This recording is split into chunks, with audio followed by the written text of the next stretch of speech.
My name's Ethan Grant. I'm 54 years old, and for the past 27 years, I've worked in logistics and security clearance at Fairbanks Federal Air Base. I don't wear medals or fly jets, but if a fuel line gets missed, if a transport doesn't leave on time, or if a security protocol lapses, I'm the one people come looking for. Most days I keep to the background. I know where every code lives, every file sits, and every weak point might snap. My job is quiet. Vital but quiet. Which means unless something breaks, no one sees me. And lately, people stopped even asking. There was a time when junior officers used to come to me first, when colonels double-checked with me before green-lighting a mission. I helped rewrite the base's emergency response grid after a systems failure in 3. That revision still holds. But times shift. Titles shift faster. And younger faces with glossier arsum start walking past you like your furniture. It started subtle.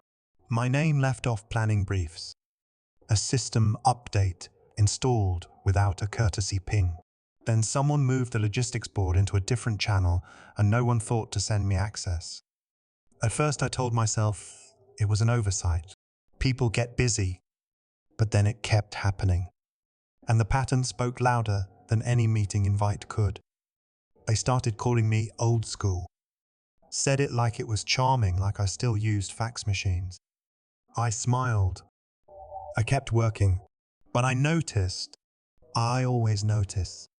That's the thing about working in logistics. You learn to feel a change in flow before it shows up in the data. Something was shifting. I wasn't part of the conversations anymore. I was just the guy who kept the lights on. Funny thing is, when systems run too smooth for too long, people start believing they run themselves. They forget the hands behind the curtain. They forget there's a reason everything clicks into place right when it's needed. Until it doesn't. And when that day comes, it's never the flashy names they turn to. It's the one who never left. So no, I wasn't always invisible. But there was a time I might as well have been. Until one day, someone tried to cut me out for good. That was the day I reminded them why the whole system still had my name written into the wiring. They used to call me the filing cabinet. It started as a joke, I think. Something one of the new recruits said when I answered a logistics question without even looking at a screen. Next thing I knew, it stuck. Filing cabinet. Not because I stored information, but because I was old. Stationary. Heavy. And collecting dust. I overheard it in the mess hall one afternoon. One of the young airmen was telling a story about a base drill that went sideways. Said if someone had asked the filing cabinet, they could have avoided the whole mess. His buddy laughed like it was the cleverest thing he'd heard all week. I didn't say anything. I just kept eating. I'd learned that dignity sometimes looks like not reacting. But it wasn't just jokes. It was the slow unthreading of presence. Morning briefings that used to have my name on the agenda were suddenly rescheduled without notice. Group messages moved to private chats. Strategic sessions turned into closed-door meetings I wasn't invited to. I'd find out only when someone forwarded me the minutes as a courtesy. Courtesy. That word lands different when it's the only way you're remembered. Then came Colonel Harrison. Fresh from the Defense Innovation Office. Buzz-cut sharp, always quoting articles from Wired like they were doctrine. He believed in optimization, velocity systems, disruption. Said the future of command was in streamlining. I became the bottleneck before I even opened my mouth. He'd stroll into rooms I'd helped design, glance at a screen I calibrated, and ask why we still ran such outdated frameworks. One day he asked why we needed manual overrides at all. I said redundancy saves lives. He said redundancy breeds dependence. Then he looked right at me and smiled, that small, practiced smile. The kind that says he already decided who you are. The real slap came during the first Rapid Falcon planning session. I showed up 5 minutes early like always. The door was shut. No nameplate. No invite. I knocked once. Heard shuffling. Then silence. I waited. No one opened. I went back to my office and found an email sent to everyone but me. My name cleanly cut from the loop like I'd never existed. Later that week, during a walkthrough of the central operations room, Harrison paused near my desk. He leaned down and asked one of the interns if that terminal was still active. The intern looked confused. Said yes, of course it was Chief Grant's station. Harrison grinned and replied, "Oh, I figured it was legacy hardware. Didn't realize anyone was still using it. Legacy hardware. That one hit deeper than it should have." It was a phrase dressed in politeness, but loaded with dismissal. I'd heard it before, usually before someone got phased out. But I wasn't a printer. I wasn't a broken server humming in the background. I was the guy who kept every piece of this operation from collapsing when systems failed. But try telling that to people chasing buzzwords. They didn't see value in stability. They saw stagnation. To them, I was a placeholder, a name on a chart they couldn't delete yet. So they worked around me, beneath me, behind me, pretending they weren't doing exactly what they were. And through it all, I kept showing up. Badge scanned. Desk logged in. Notebook open. Not because I liked the taste of being ignored, but because I knew something they didn't. Systems have memory. They record everything. And sometimes when you delete the wrong piece of the old framework, the whole shiny new structure crashes down on itself. They called me the filing cabinet. I wore it like armor, because deep down I knew one thing they didn't. Cabinets don't move, but they don't fall either. Not when they're bolted to the foundation. It was just another Tuesday when I opened the ops log. I wasn't even looking for trouble. Just doing my regular sweep of clearance reports before they got buried under a new stack. A file sat there flagged high priority. Operation Firestream. Classified tag level 6 access, which meant I should have seen it first. The moment I opened the file, my breath caught. The deployment order was greenlit. Fuel transport perimeter lockdown. Everything checked off. All approvals in place, except mine. The signature line where my name should have been had someone else's scribbled in. Fast. Sloppy. And above it, typed in small font, read Acting Security Officer D. Harrison. My stomach tightened. It wasn't just wrong. It was impossible. That level of clearance couldn't be bypassed without a full override. And to assign someone else to my authority role that required department authorization, which I hadn't seen or signed. I leaned back in my chair, heart steady, but eyes sharp. Someone had moved this through the system fast. Quiet. They'd known exactly which checks would ping, and which ones wouldn't. My role was still active in the system, which meant this fake signature wasn't just a slip-up. It was a workaround, a deliberate override of protocol. I pulled up the base's security trace logs, access timestamps, IP trail. The request was initiated at 304. That alone raised flags. Who greenlights a regional ops deployment before sunrise? Then I saw the user path. Harrison's admin terminal. Secondary confirmation bounced off Lieutenant K's console. That explained the silence. She owed him favors. I just didn't know he was cashing them in like this. My hand went to the desk drawer. I opened it slow. Inside sat the old red ledger, manual backup. It held every clearance transaction I'd ever signed, reviewed or rejected. I flipped to the most recent operations log. No entry for Firestream. Not even a mention. They hadn't even tried to forge my handwriting. That told me one thing. They weren't afraid I'd find out. They thought I was already out of the picture. I sat still for a moment. My office felt colder than it had in weeks. The hum of the server rack filled the silence. I wasn't panicking. I was processing, because now I knew two things. One, someone wanted this op, buried under a layer of noise. And two, they thought the filing cabinet was finally locked. They were wrong. I reached under my desk and unlocked the second drawer. Inside, tucked beneath old maps and a worn ID tag, was the security token. Heavy, in the hand. No screen. Just a cold steel fob with a rotating 6-digit key that synced directly to the core transaction server. Only one of its kind on base. I had it built that way. I'd written the policy after the blackout drill of 9. We lost power across 3 zones and nearly deployed live ordnance on a faulty alert. That day I saw how fast chaos could ripple when no one could say stop.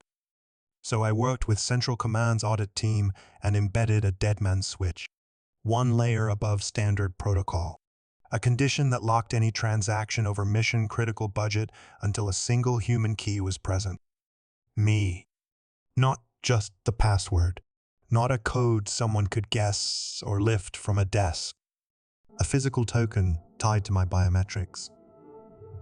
Stored offline, triggered only under a specific string of thresholds. Back then they called it overkill. Said it slowed down decision-making. I said, good. Speed kills when it's pointed in the wrong direction. Now, staring at that forged deployment signature, I was grateful for every ounce of paranoia I poured into that system. I plugged in the token. The interface lit up. I navigated to the clearance authority grid. There it was. Operation Firestream. Status flagged incomplete override. They had tried to bypass the system using a decommissioned clearance route. A backdoor I had quietly closed 8 years ago. But the system still remembered, and the threshold alert had been triggered. Any asset movement above tactical scale with missing signatures would route through the old gate. And that gate had one guardian. I updated the protocol settings. Enforced token presence for all mission deployment orders exceeding 5 million in asset value or involving off-base logistics. I didn't revoke access. That would have raised alarms. I just made sure every switch now required a hand on the key. My hand. Then I set a time delay loop. If anyone tried to initiate another override, the system would freeze for review. Not a shutdown. Just a pause long enough to get noticed. Long enough for someone higher up to ask questions. I logged off and removed the token. Placed it back in the drawer beneath the same map it always rested under. I didn't feel proud. I felt ready. They thought they had the whole playbook. But I wrote the fine print, and now they were about to learn what happens when you try to skip past the man holding the circuit breaker. The conference room was already half lit, like a stage when I walked in. Colonel Harrison stood at the front sleeves, rolled just enough to signal power voice sharp pacing slow. Behind him, the screen pulsed with a countdown overlay for Operation Rapid Falcon. He was mid-sentence. Something about decisive action, real-time logistics, how delay was the enemy. That's when the screen blinked. A system alert dropped dead center over the briefing slide. Bright red-white background letters, large enough for the back row. Authorization required. Grant? The room stilled in an instant. Every neck turned. Harrison froze, mid-word, mouth hanging open for half a second before he snapped toward the console. He barked something to the technician. The tech clicked, refreshed, tried again. Same alert. No access. No override. I sat at the edge of the room.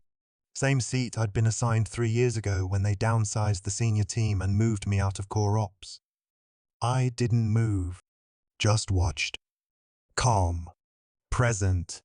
The way someone watches a lock they built refuse to turn. Harrison cleared his throat, tried to laugh it off. Glitch in the system.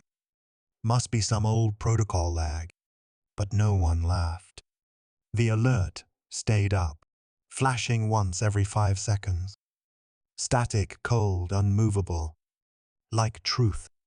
He turned slowly. Our eyes met. His mouth twitched. Not a smile. Not a snarl. Just the crack of control slipping. Everyone else was still watching him. But I knew. That moment, the control shifted. I reached into my coat pocket, pulled out the token, laid it gently on the table in front of me. Didn't say a word. Just the click of metal on laminate. One sound, loud enough to end a meeting. The room exhaled all at once, the kind of breath people hold when they realize who actually has the keys. Harrison didn't say anything. Didn't need to. His silence was a confession. I leaned back, just slightly. Not smug. Just settled. For the first time in months, the air around me felt still. Like gravity had found its center again. That alert flashing on the screen wasn't just a system error. It was a reset, a reminder. My name hadn't disappeared. It had waited. And now everyone remembered why it mattered. They called me in about 20 minutes after the screen froze. No big scene. Just a quiet knock and a request to join them in the secure meeting room. I picked up the token, and walked down the hall like it was any other Thursday. Inside, the air felt dense. Not hostile. Just heavy with the kind of awareness that comes when people realize they've been skating on thin ice. The generals and department heads were already seated. Harrison kept his eyes on the table. They asked what had happened. I didn't lecture. I opened my folder and slid it forward. Internal logs. Code trace. Authorization policy with my name on the final line. My voice stayed low. I explained the system design. The fail-safe triggers. The fact that the attempted transaction bypassed two key controls. Someone asked if it could have been a mistake. I shook my head once. The override came from a deprecated channel. That only happens if you're trying to get around the rules, not through them. Nobody interrupted after that. I didn't ask for consequences, didn't suggest names. Just laid out the facts clean and complete. Let them connect the dots on their own. The room got quiet again. One of the deputy commanders leaned forward. He asked how long the lock had been in place. I said, 11 years. I built it the winter after the North Sector misfire. No one had ever needed to test it. Until now. They thanked me. No applause. No speeches. Just a silent nod from the chairman and a calm dismissal. I collected my folder, and walked out the same way I came in. I didn't look back. I didn't need to. I'd done my job. That was enough. The next morning, Harrison was nowhere to be seen. Word spread quick, even without official statements. The command temporarily reassigned him, pending an internal review, but everyone knew what that meant. I got called back into the conference room later that day. This time, it wasn't about a breach. It was an offer. They wanted me to step in as a senior advisor, oversee operations compliance across all units. I thanked them, but I said no, not out of pride, not to make a point. I'd spent decades in the system. I didn't need a title to know my worth. What I asked for was smaller. I requested to spend my last year working directly with the junior officers, training them, not just on policy or protocols, but on judgment, on knowing when to speak and when to listen, on what it means to hold a line even when no one's watching. They gave me a new office. Nothing fancy. A room near the training wing with decent coffee and a clear view of the airstrip. I kept the door open most days. The younger ones came in with questions, sometimes just to sit and listen. I didn't talk about what happened. I didn't need to. They knew. Not through headlines or gossip, but in how I carried myself. Consistent. Steady. Unshaken. Some of them started calling me Sir, even off duty. Others just called me Mr. Grant, with a different kind of weight behind it. No one joked about filing cabinets anymore. One afternoon, I found a note slipped under my door. It was from a young lieutenant who had once dismissed me in a briefing. He said I'd taught him more by staying quiet than anyone had by shouting orders. I kept that note in my drawer next to the old access token. Didn't frame it. Didn't mention it to anyone. Just knowing it mattered was enough. When people ask me if I ever felt vindicated, I tell them that wasn't the point. I didn't want applause. I wanted things to work the way they should. Systems need people who remember why the rules exist, not just how to bend them. So, no, I didn't ask for respect. I just kept doing the job like I always had. The rest came on its own time. And when it did, it felt quieter than I imagined, but stronger. Like something finally clicked into place. Not about power. Not about revenge. Just about being seen. And finally being understood. I left the base on a Tuesday morning. No ceremony, no send-off. Just a firm handshake from the commander and a nod from the deputy who once questioned if I was still needed. The air felt lighter outside the gate. I didn't rush. Took the long way to town, let the silence ride with me. At the corner of Maple and 4th, I pulled into that little coffee spot I'd gone to for years. The girl behind the counter looked up, smiled like she always did, but today she stood a little straighter. She slid my cup across the counter without asking for my order. Double espresso, no room. Just the way I liked it. I sat by the window. Same seat, same view of the road leading back to the base. Planes in the sky. Shadows moving behind fences. That place used to be my world. I sipped, slow. Let the warmth settle in. No regrets. No second thoughts. I'd left everything I needed to. And nothing behind that wasn't already built to stand. Out there, behind those walls, systems would keep humming. Briefings would run. Orders would fly.